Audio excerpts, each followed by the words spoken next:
সুপ্রিয় শিক্ষার্থীরা, আসসালামু আলাইকুম। শিখন অভিজ্ঞতা ৩ ঘনবস্তুতে দ্বিপদী ও ত্রিপদী রাশি খুঁজি এর সেশন ১-এ তোমাদের সবাইকে স্বাগত। আজ আমরা আমাদের আশেপাশের বিভিন্ন বস্তু থেকে দ্বিপদী রাশি খুঁজে বের করব। চলো, আমাদের সবথেকে কাছে কি আছে? তোমাদের শ্রেণীকক্ষের জানালা। শ্রেণীকক্ষের জানালায় তোমাদের জানালা পরিমাপ করতে হয় কিভাবে? আমরা দৈর্ঘ্য পরিমাপ করি এবং প্রস্থ পরিমাপ করি, তাই না? দেখো এভাবে। এখন মনে করো আমার এই ঘরে এই জানালাটি আছে, সেই জানালার দৈর্ঘ্য হলো 6 ফুট এবং প্রস্থ হলো 4 ফুট। তোমরা অন্যভাবেও পরিমাপ করতে পারো, বা তোমাদের ঘরে বা তোমাদের স্কুলের যে জানালা আছে সেই জানালার পরিমাপ ভিন্ন হতে পারে বা ভিন্ন হবেই। তো এই ক্ষেত্রে আমরা দৈর্ঘ্য এবং প্রস্থের যেই পরিমাপের সম্পর্ক আছে সেই সম্পর্কটি দেখে নিই। দেখো, এখানে দৈর্ঘ্য আছে 6 ফুট এবং প্রস্থ আছে 4 ফুট। তো আমরা কি বলতে পারি না যে দৈর্ঘ্য প্রস্থ থেকে 2 ফুট বেশি? অবশ্যই বলতে পারি। আবার বলতে পারি প্রস্থ দৈর্ঘ্য থেকে 2 ফুট কম। তো দেখো, আমরা লিখতে পারি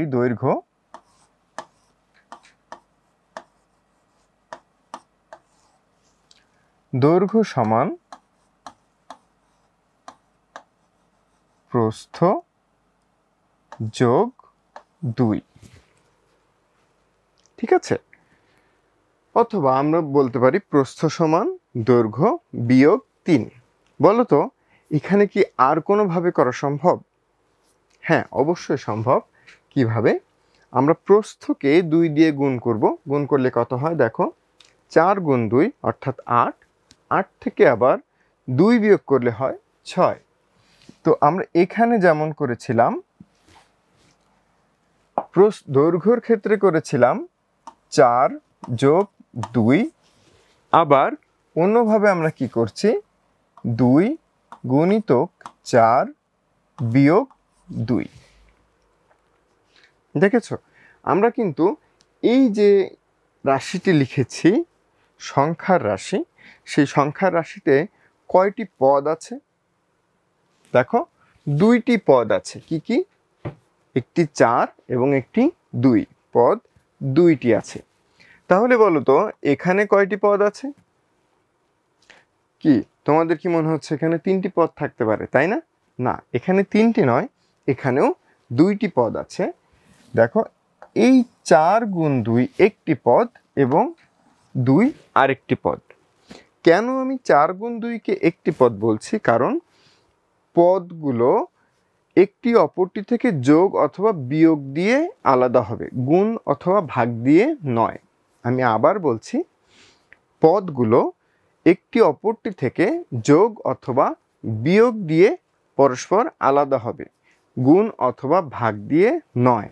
তাহলে এই যে 2 এবং 4, এদের মাঝে যেই গুণ চিহ্ন রয়েছে, এই গুণ চিহ্ন দিয়ে কিন্তু দুটি ভিন্ন পদ বোঝাচ্ছে না, বোঝাচ্ছে একটি পদের 2টি অংশ। এবং পরবর্তী যে 2 আছে সেই 2-এর আগে কিন্তু বিয়োগ চিহ্ন আছে। তো এই বিয়োগ চিহ্ন দিয়ে আমরা কি বুঝতে পারছি? যে সেটি প্রথমটি থেকে একটি আলাদা পদ। বুঝতে পেরেছ? তো এখানে প্রথম পদটিতে আমাদের যোগ চিহ্ন দিয়ে 2টি পদকে আমরা আলাদা করেছি। দ্বিতীয় পদে, দ্বিতীয় রাশিতে আমরা বিয়োগ চিহ্ন দিয়ে 2টি পদকে আলাদা করেছি।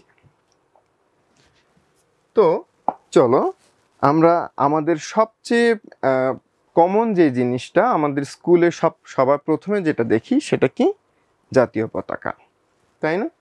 বলো তো, জাতীয় পতাকার পরিমাপের অনুপাত কত, বা জাতীয় পতাকার যে বৃত্ত সেই বৃত্তের অনুপাত কত? আমি আশা করি তোমরা অনেকেই জানো, সবাইও জানতে পারো। সেটা কি? 10:6। অর্থাৎ আমি যদি দৈর্ঘ্য বরাবর 10 ফুট নেই, তাহলে প্রস্থ বরাবর নিব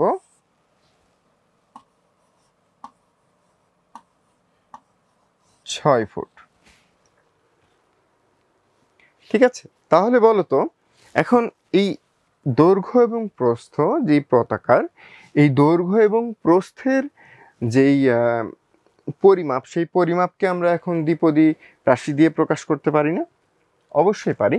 আমরা দৈর্ঘ্যকে দ্বিপদী রাশির মাধ্যমে প্রকাশ করব। দেখো তো দৈর্ঘ্যটি কি প্রস্থ থেকে 4 বেশি। তো আমরা এইটাকে এভাবে লিখতে পারি, প্রস্থ হলো 6 যোগ 4। অথবা পূর্বের যেই আমরা জানালার পরিমাপ করেছিলাম সেখানে যেমন একটি গুণ রাশি নিয়ে এসেছিলাম, এখনো আমরা সেই গুণ রাশিটি নিয়ে আসতে পারি। সেটা কিভাবে? 6 2 গুণ 6 কত হয়? 12। 12 থেকে 10 নিয়ে আসতে হলে বিয়োগ 2। দেখেছ, আমরা কিন্তু আবার 2 ধরনের দ্বিপদী রাশি নিয়ে আসতে পেরেছি। তো এই যে দুটি দ্বিপদী রাশি নিয়ে আসলাম, এই দুটি দ্বিপদী রাশিকে আমরা দ্বিপদী কেন বলছি? আমরা দ্বিপদী বলছি কারণ এর পদ আছে দুটি, অর্থাৎ 2 পদ বিশিষ্ট একটি রাশি। 2 পদ একটি বিশিষ্ট একটি রাশিকে আমরা কি বলছি? দ্বিপদী রাশি। দেখো এই যে এত সময় আমরা যেই দ্বিপদী রাশিটি প্রকাশ করেছি, সেই দ্বিপদী রাশিটি কিন্তু আমরা সংখ্যার মাধ্যমে প্রকাশ করেছি। তো এই সংখ্যার মাধ্যমে যে দ্বিপদী রাশিটি, এই দ্বিপদী রাশিটিকে কিন্তু আমরা এখন বীজগাণিতিক রাশিতে পরিণত করব। সংখ্যা রাশির নিয়ম হলো বা সংখ্যা রাশির সংজ্ঞা হলো, যেই রাশিতে শুধুমাত্র সংখ্যা থাকে সেটি সংখ্যা রাশি। এবং বীজগাণিতিক রাশি বা অ্যালজেব্রিক রাশি এটাকে কি বলে? যেখানে সংখ্যার সাথে সাথে আমরা চলক ব্যবহার করব। তো চলকের সাথে সংখ্যার সাথে তো আমরা সপ্তম শ্রেণীতে পড়েছ, একটি বীজগাণিতিক রাশিতে 3 ধরনের উপাদান থাকে। কি কি? একটি থাকে সহগ, একটি থাকে চলক এবং একটি থাকে ধ্রুবক। যেমন আমি যদি বলি 2x + 3, এই x হলো চলক, এই 3 হলো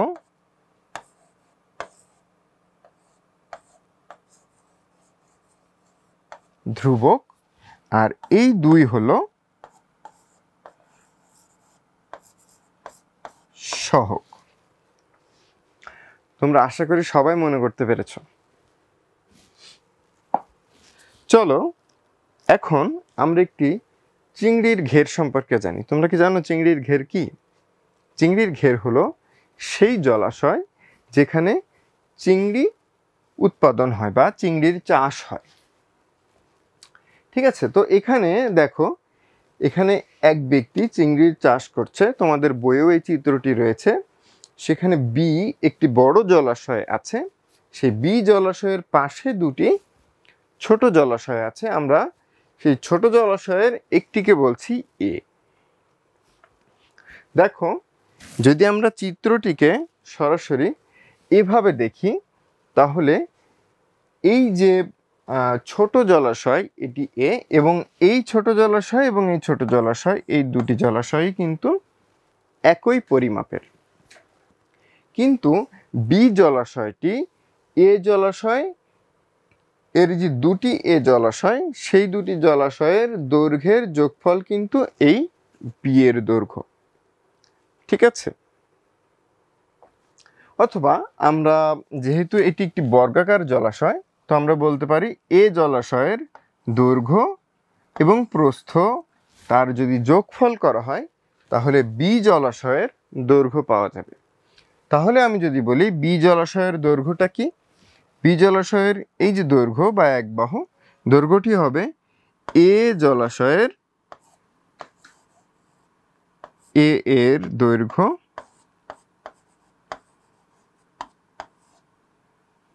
যোগ প্রস্থ। এ এর দৈর্ঘ্য যোগ এ এর প্রস্থ, সেই দুটি যোগ করলে আমরা কি পাবো? বি এর দৈর্ঘ্য। দেখো আমি যদি বলি যে এই যে এ, সেই এ এর দৈর্ঘ্য হলো এক্স এবং প্রস্থ হলো ওয়াই, তাহলে বি এর দৈর্ঘ্য আমি কিভাবে নির্ণয় করব? দেখো, এক্স যোগ ওয়াই, খুবই সহজ বিষয়, তাই না? যদি আমি চিন্তা করি যে এই দৈর্ঘ্যটি আলাদা নয়, এই দৈর্ঘ্যটিও এক্স এর মতোই, এক্স, তাহলে আমি কি বলবো? এখানে ওয়াই এর পরিবর্তে এক্স যোগ এক্স, অর্থাৎ দুটি এক্স। তো এক্স এর দ্বিগুণ, অর্থাৎ এ যে চিংড়ির ঘেরটি রয়েছে ছোট, সেই ঘেরের দৈর্ঘ্যের দ্বিগুণ হলো বি ঘেরের দৈর্ঘ্য। তোমরা আশা করি সবাই বুঝতে পেরেছো। চলো এখন আমরা এই দুটি ঘেরের ক্ষেত্রফল দিয়ে চিন্তা করি। যদি এ ঘেরের ক্ষেত্রফল, যদি দৈর্ঘ্য হয় এক্স, প্রস্থ হয় ওয়াই, একইভাবে এইটুকু হয় এক্স এবং এইটুকু বা এইটুকু এটাও হয় ওয়াই, তাহলে খেয়াল করো এই এ যেই আমাদের যে ঘের রয়েছে, সেই ঘেরের ক্ষেত্রফলটি কি হবে? এক্স গুণিতক ওয়াই, তাই না? আবার নিচের যেটি, সেটির ক্ষেত্রফল হবে এক্স গুণিতক ওয়াই। দেখেছ? তাহলে বি এর ক্ষেত্রে দেখো তো, যদি এটা এক্স প্লাস ওয়াই হয়, আবার যদি এটাও যদি এক্স প্লাস বা এক্স যোগ ওয়াই হয়, তাহলে বি যে ঘের, সেই ঘেরের ক্ষেত্রফল আমরা বলতে পারি এক্স যোগ ওয়াই গুণ এক্স যোগ ওয়াই, সেটি হলো এক্স। প্রথমে আমরা লিখি, তারপরে বর্গ চিহ্নটি লিখব, গুণিতক এক্স যোগ ওয়াই। তোমরা সপ্তম শ্রেণীতে কিন্তু এই যে এক্স প্লাস ওয়াই এবং এক্স প্লাস ওয়াই, এই দুটি যে গুণ করলে সেটা বর্গ হয়, সেটা শিখেছ। অর্থাৎ যে বি ঘেরটি রয়েছে, সেই ঘেরের যদি আমরা বলি যে এর একটি ক্ষেত্রফল নির্ণয় করো, তাহলে সেটি হবে এক্স যোগ ওয়াই হোল স্কয়ার। এটি কিন্তু একটি বীজগাণিতিক রাশি। এই রাশিটি দ্বিপদী, এই রাশিটি দ্বিপদী, কিন্তু এই রাশিটিকে যদি আমি আমাদের সপ্তম শ্রেণীর সূত্র অনুযায়ী লিখি, তাহলে লিখব এক্স স্কয়ার যোগ 2xy যোগ ওয়াই স্কয়ার। কিন্তু দেখো, এটি দেখতে দ্বিপদী হলেও কিন্তু এটি আসলে ত্রিপদী রাশি, অর্থাৎ এই রাশিটির তিনটি পদ রয়েছে। তোমরা আশা করি এটি সবাই বুঝতে পেরেছ। চলো আমরা এখন তোমাদের বইয়ে যে দলগত কাজটি রয়েছে, সেই দলগত কাজটি করি। সেই দলগত কাজটি করার জন্য আমাদের প্রথমে কি করতে হবে? প্রথমে আমাদেরকে দল নির্বাচন করতে হবে। আমরা দল কিভাবে নির্বাচন করব? তোমাদের সবার ক্লাসে একটি রোল নাম্বার রয়েছে। তোমাদের ক্লাসে যে রোল নাম্বারটি রয়েছে, সেই রোল নাম্বারটিকে আমরা 4 দিয়ে ভাগ করব। ভাগ করলে যে ভাগশেষটি পাবো, সেই ভাগশেষ হবে তোমার দলের দল নাম্বার। মনে করো তোমার রোল নাম্বার 0, তোমার রোল নাম্বার 1, তাহলে 1কে যদি আমি 4 দিয়ে ভাগ করি, দেখো এখানে কিন্তু কিছুই যায় না, তাহলে এই 1 সরাসরি ভাগশেষ হয়ে যাবে। তাহলে তোমার গ্রুপের নাম বা দলের নাম হবে, নাম্বার হবে 1। এরপর তোমার মনে করো যে তোমার রোল নাম্বার 4, তাহলে 4কে আমি যদি 4 দিয়ে ভাগ করি, তাহলে হবে 0, তাহলে তোমার দল নাম্বার হবে 0। আবার তোমার যদি রোল হয় 6, 4 দিয়ে ভাগ করলে 4 একে 4 2, অর্থাৎ তোমার গ্রুপ নাম্বার বা তোমার দল নাম্বার হবে 2। তাহলে তোমাদের প্রথম যে দলটি হবে সেই দলটি হবে দল 0, দ্বিতীয় দলটি হবে দল 1, তৃতীয় দলটি হবে দল 2 এবং চতুর্থ দলটি হবে দল 3। তাহলে এই যে 1 এবং 5, এই 1 এবং 5 এই দুটি অঙ্ক করবে দল 0 এবং এই দুটি অঙ্ক করবে দল 2, এই দুটি অঙ্ক করবে দল 3 এবং দ্বিতীয় দল, এবং এটি চতুর্থ দল অর্থাৎ দল নাম্বার 3 তারা করবে। এখন তোমাদের যে দলের নম্বর সেই দলের নম্বরের সাথে যদি 1 যোগ করো তাহলে দেখবে তুমি 1 নম্বর অঙ্ক পাচ্ছ, এবং যদি 5 যোগ করো তাহলে দেখবে 5 নম্বর অঙ্ক। আবার যদি 1 হয় তোমার দলের নাম্বার তাহলে তুমি যদি তার সাথে 1 যোগ করো তাহলে হয় 2, অর্থাৎ এই 2 নম্বর অঙ্কটি, এবং 1-এর সাথে যদি 5 যোগ করো তাহলে হয় 6, সেই 6 নম্বর অঙ্কটি। এখন তোমরা বুঝতে পেরেছো যে তোমরা কে কোন অঙ্কটি করবে। তোমাদেরকে কিছু সময় দেওয়া হলো, তোমরা এর ভিতরে নিজেরা নিজেদের দল নির্বাচন করে সেই দলের সবাই একসাথে বসো। সম্মানিত ফ্যাসিলিটেটর তাদেরকে 2 মিনিট সময় দিয়ে সহযোগিতা করবে। আশা করি তোমরা সবাই তোমাদের নির্দিষ্ট দলে বসতে পেরেছ। চলো এখন গ্রুপ 1 বা গ্রুপ 0 দল নম্বর 0 তারা যে অঙ্কটি করবে সেটি হলো x যোগ 3 এবং 5x যোগ y। তো কাজটি কি হবে? কাজটি হলো এই যে দুটি রাশি রয়েছে এই দুটি রাশিকে তোমাদের আশেপাশের বাস্তব কোনো ঘটনা বা বাস্তব কিছু দিয়ে এই দুটি রাশিকে ব্যাখ্যা করতে হবে। যেমন ধরো আমি একটি ব্যাখ্যা বলে দিই।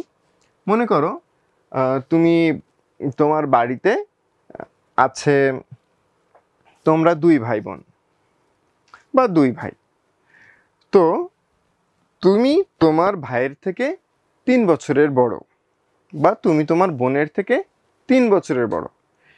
তাহলে তোমার বোনের বয়স যদি হয় x, তাহলে তোমার বয়স কত? x যোগ 3। দেখেছ যে প্রথম যে 1 নম্বর অঙ্কটি রয়েছে এই 1 নম্বর অঙ্কটিকে কিন্তু আমরা এভাবে ব্যাখ্যা করতে পারি। তাহলে চলক যে x আমি ধরবো, xটা আমি কার বয়স ধরছি? তোমার ছোট বোনের বয়স। এবং তাহলে তোমার বয়স কত আসছে? x যোগ 3। অনুরূপভাবে মনে করো 5 নম্বর রয়েছে 5x প্লাস y। তো এই 5x প্লাস y এটিকে তুমি কিভাবে ব্যাখ্যা করতে পারো?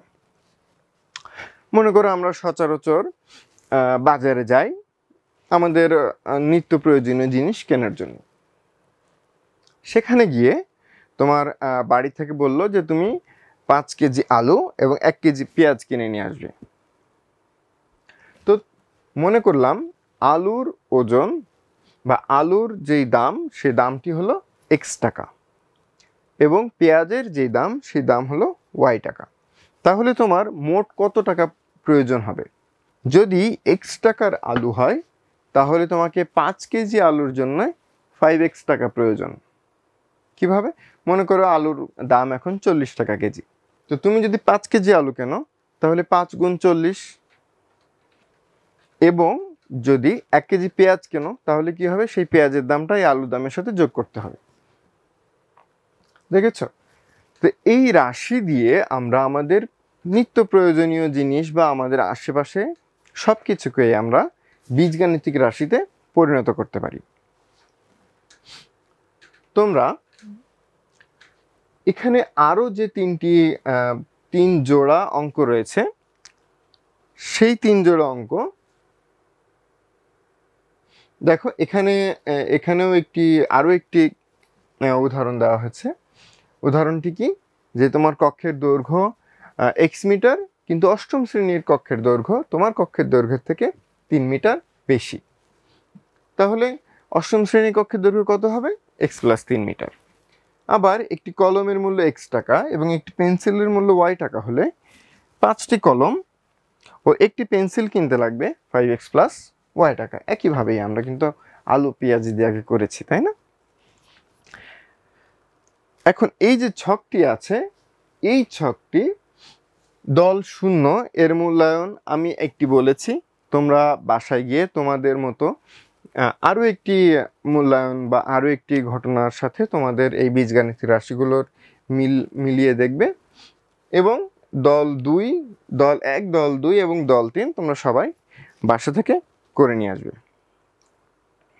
দেখো এই যে দলগত কাজটি সেটি আছে 49 পৃষ্ঠায়। তো আমাদের আজকের ক্লাস এ পর্যন্তই, দেখা হবে আগামী ক্লাসে। সকলকে ধন্যবাদ। আসসালামু আলাইকুম।